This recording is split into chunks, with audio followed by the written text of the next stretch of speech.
Am I the a-hole for leaving before my sister's wedding ceremony started and leaving someone else in charge of my responsibility? My female sister got married on Friday. She and I are twins, so we are very close and best friends. She is child-free while I have 2 kids, 3 male and 1 male. Obviously, she loves her nephews. She never mistreated them, but she is not a person who would accept being a babysitter for a day. She has never offered to help with anything, though it's her choice that I respect it. Not surprisingly, her marriage was child-free even for the family. She asked me to be her maid of honor, and I accepted. I was responsible for a few things at a ceremony and party. Nothing complex, but I asked another bridesmaid for help, so she was also on top of everything. My children stayed with my in-laws while my husband and I went to the wedding. About 10 minutes before everything started, I was there for 2 hours. My in-laws called saying that my youngest hit his head while playing with my oldest, and that they were taking him to the hospital. I despaired. Even though they said he was conscious, my heart was not at peace, nor my husband's, so we decided to go to the hospital. I talked to the bridesmaid and explained everything I had to do. She accepted, and when it was time to talk to my sister, she had a meltdown saying that I couldn't go at the most important moment in her life and asked if I was choosing him instead of her. I got really irritated and said, "Yes, I choose my son in the hospital." I left with her cursing me. My son is fine, but he got 2 stitches, without any internal trauma after they did exams. But we only left the hospital the other day because they preferred to put him under observation because he's very young. I preferred to stay away from my cell phone just like my husband. And when I got home, got several calls from different people, and I answered when I saw my sisters. She asked before how my son was, and when she learned that it was a minor injury, she started screaming saying that I abandoned her at the most important moment in her life. That she was without a family in her own marriage, no parents and grandparents. That I left my responsibilities to a person who did everything wrong and caused an embarrassment. And to make matters worse, I didn't even want to show up since my husband could stay in the hospital while I would at least share this moment with her. She called me several names, until my husband took the cell phone out of my hand and told her to get lost. I really could have at least gone to the party, but I wasn't going to make it knowing my baby's in the hospital. I can't help but feel bad for my sister. Am I the a-hole? Now for the top comments. This is one of those inevitable hurt feelings that aren't really anyone's fault situations. You had no choice but to go to your son's side as a head trauma can be really scary, especially when it's a child. Your sister is entitled to her hurt feelings about not having family on her wedding day, but she's overreacting and taking it out on you when you couldn't help it. Not the a-hole, and you're right. Your son's health and wellness are more important than your sister's feelings. Hard disagree. This is 100% the bridezilla's fault. I can't fathom how anyone with the slightest bit of compassion would fault a parent for wanting to see that their child is safe after a potentially serious accident. Not the a-hole. She started screaming saying that I abandoned her. She'd rather have you leave your child abandoned to stay with this grown woman? She's the a-hole.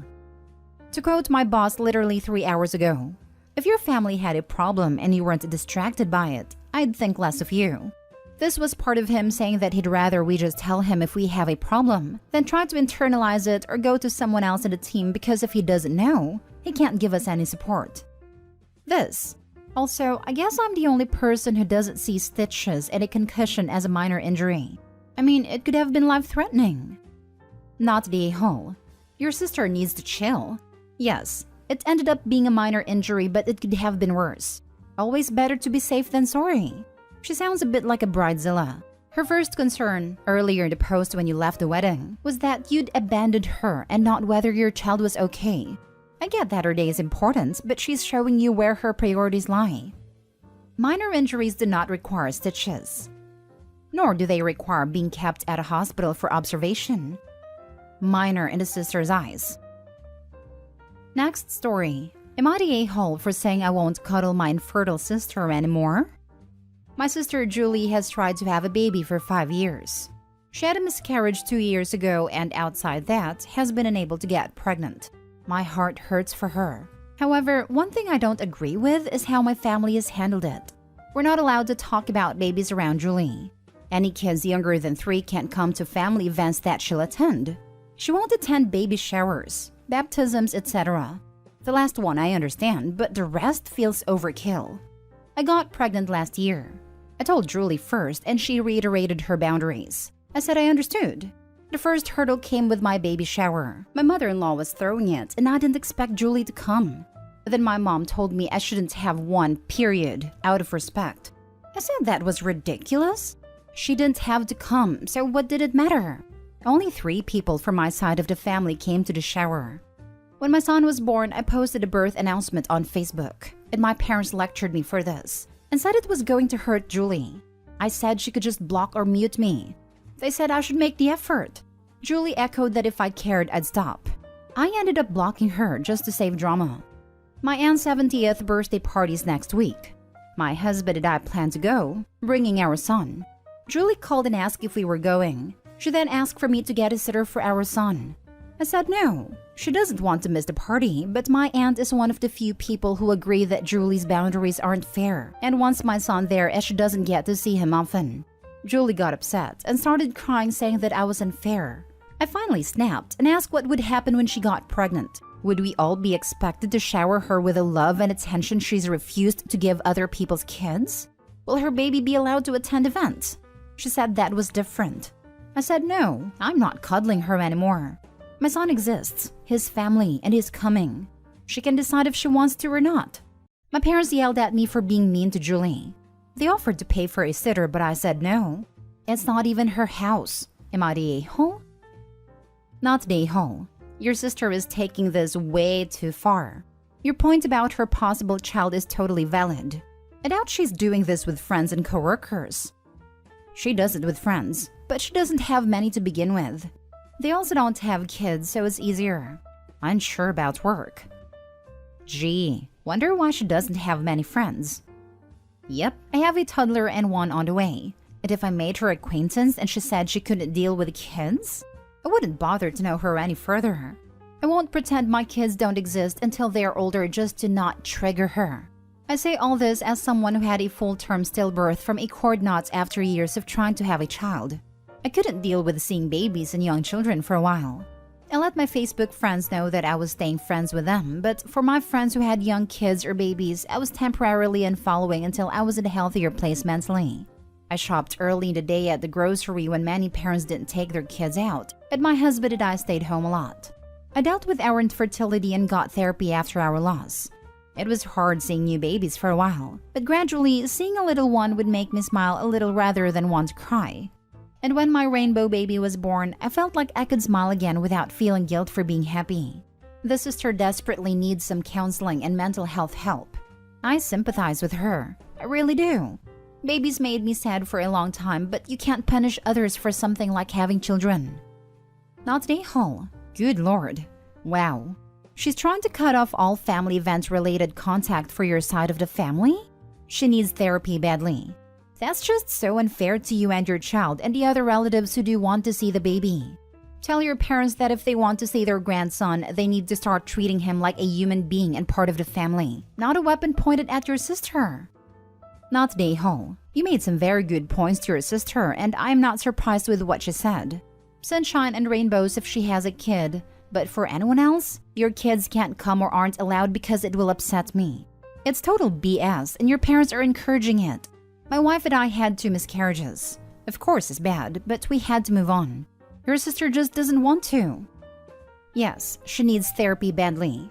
It's as if her identity has now been wrapped up in her childlessness, as if she uses her family's pity and empathy to gain special attention. This is way, way beyond normal or healthy. Her parents are furthering the problem by continuing to indulge this woe is me situation, and have literally made Julie's infertility more a part of their lives than their own living grandchild. Next story. Am I the a-hole for telling my friend she should have thought before having kids if she wanted more freedom? My friend Isla, 26 female, and I, 26 female, have known each other since middle school. We applied to the same college and got in. However, Isla got pregnant after a few months and decided to drop out.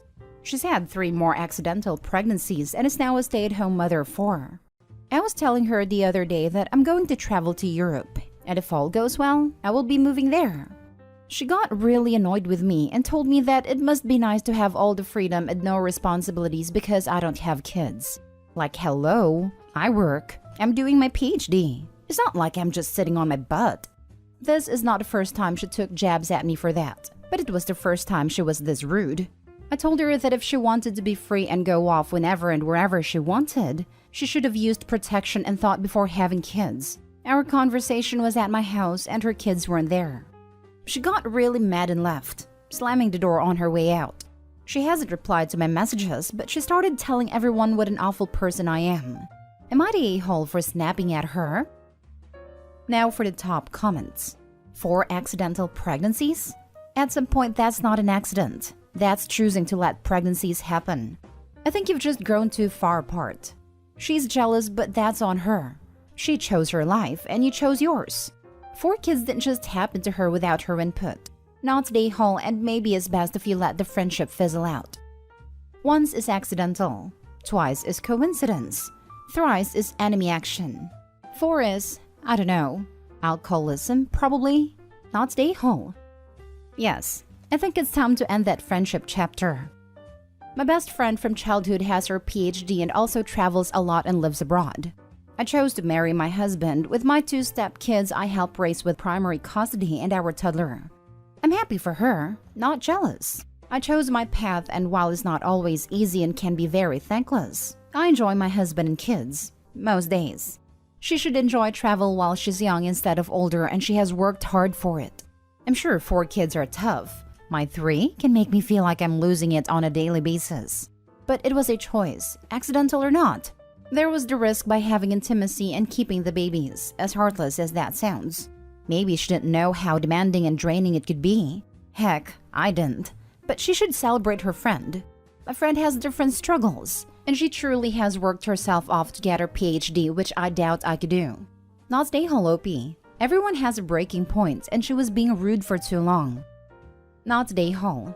I'm sorry, but there is no such thing as 4 accidental pregnancies, unless she is one of the most fertile people on the planet. 1, sure.